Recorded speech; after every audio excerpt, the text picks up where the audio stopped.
Bonjour tout le monde, c'est William, bienvenue sur la chaîne Gluten World. Aujourd'hui on va faire une balade dans la ville où j'ai grandi. Donc là on est à Jouy-le-Moutier, c'est en banlieue parisienne et c'est tout au bout, tout à la fin de la banlieue parisienne. Donc vous voyez, pour se rendre à Paris en fait il faut prendre un bus, prendre le RER et il y en a pour à peu près 1h10 de trajet. Donc voilà, c'est pas mal loin du centre.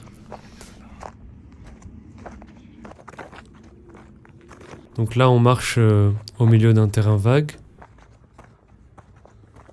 Vous pouvez voir que tout autour, il n'y a rien, hein, c'est des champs. Et au milieu de ces champs, au milieu de ce terrain vague, il y a des immeubles qui apparaissent. Donc là on va rentrer dans la résidence. Voilà, on arrive d'un seul coup sur la petite pelouse. Petit chemin.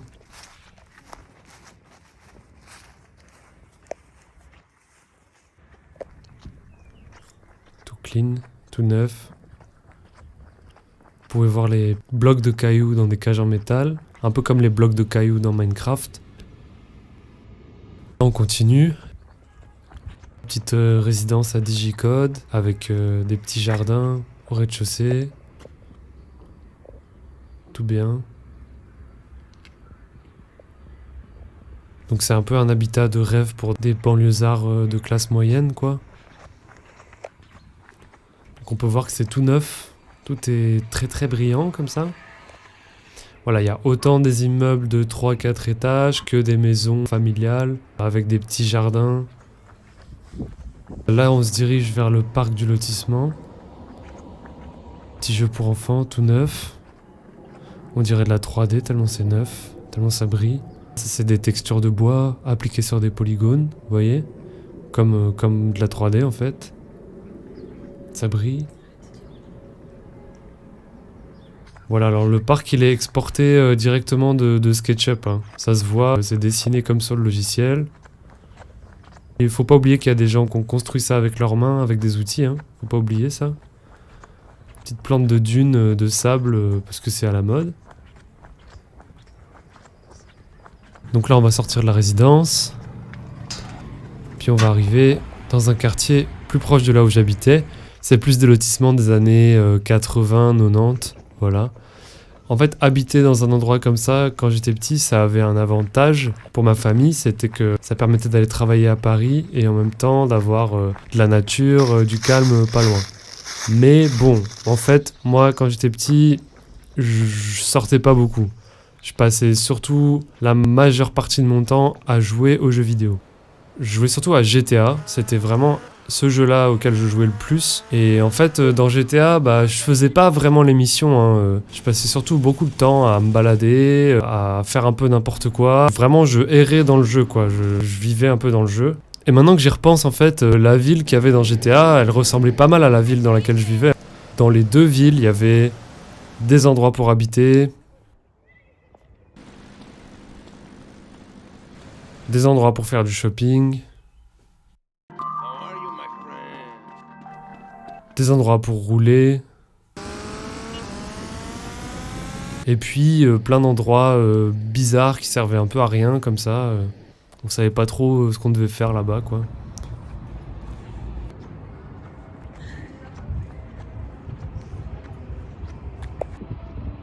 Voilà, donc là on est sur le toit des Trois Fontaines, donc c'est le centre commercial de Cergy. C'est un peu le centre-ville de là où j'habitais. Là, vous pouvez voir que là on va rentrer par un couloir, ressortir de l'autre côté, et que c'est presque pareil, en fait c'est très symétrique. Il y a les mêmes dalles, les mêmes assises bizarres. Cergy en France, ça fait partie du projet des villes nouvelles, donc c'est un des premiers centres-villes à avoir été entièrement dessiné par vraiment une poignée de personnes en fait dans un bureau d'urbanisme. Et ça se ressent très fort parce que à plein de moments on a l'impression de se retrouver dans une ville en forme de couloir, un peu comme, une vieille map de Counter-Strike, quoi. Si on fait pas attention à la nature environnante, en fait ce qu'on voit surtout c'est des couloirs. Et c'est comme une map qui s'arrête et il faut prendre le bus pour aller débloquer la zone d'après en fait. Je vais vous ramener un peu à des mauvais souvenirs, mais l'année dernière, c'était encore le Covid, les restrictions, tout ça. Et en fait, il y avait vraiment ce côté couloir de la ville qui était renforcé, quoi, par les confinements, les restrictions sociales et de la bulle sociale et tout ça. Il y a vraiment ce truc où il fallait aller travailler là, aller faire ses courses là, et il n'y avait pas d'autre raison vraiment d'entrer dans un bâtiment ou de parler à des gens qu'on connaissait pas déjà à la base. On vivait dans une map, c'était un peu déprimant, voilà. Ça me fait aussi penser à Silent Hill, c'est un autre jeu auquel j'ai beaucoup joué.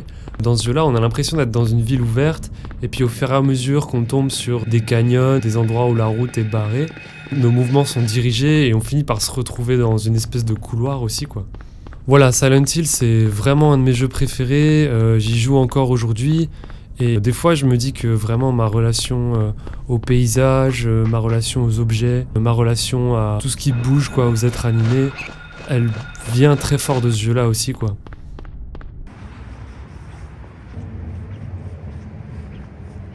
Faut se dire qu'une zone périurbaine, l'hiver, passé 20h, ça peut vraiment être très très vide. Et les seules interactions possibles, les seules relations à activer, c'est des transactions en fait dans le fast-food du coin, à la station-service, au night shop. Donc ça peut vraiment ressembler à un jeu vidéo.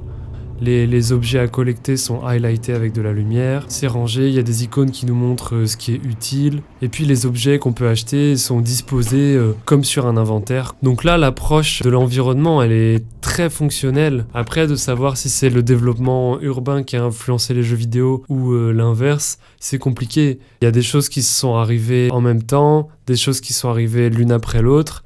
Mais ce qui est intéressant, c'est que tout ça, ça correspond à peu près à la même époque, en fait, et que le développement des jeux vidéo et d'Internet, ça correspond aussi au développement des zones périurbaines, des zones de banlieue, et en Europe et au Japon, et que quelque part, ça matche très bien avec ce mode de vie-là.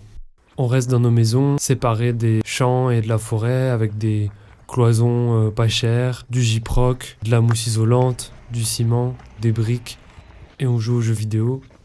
Quelques plantes de sable dans le jardin de votre résidence pour vous faire rêver un peu.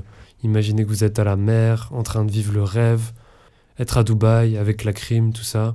En tout cas, ce que j'aimerais continuer à explorer avec cette chaîne, c'est vraiment cette question de comment est-ce que les outils digitaux, ils ont remodelé notre rapport à l'environnement et comment est-ce qu'on peut se soigner, entre guillemets, de la séparation et tous les rapports bizarres qu'on peut avoir avec notre environnement de vie, quoi.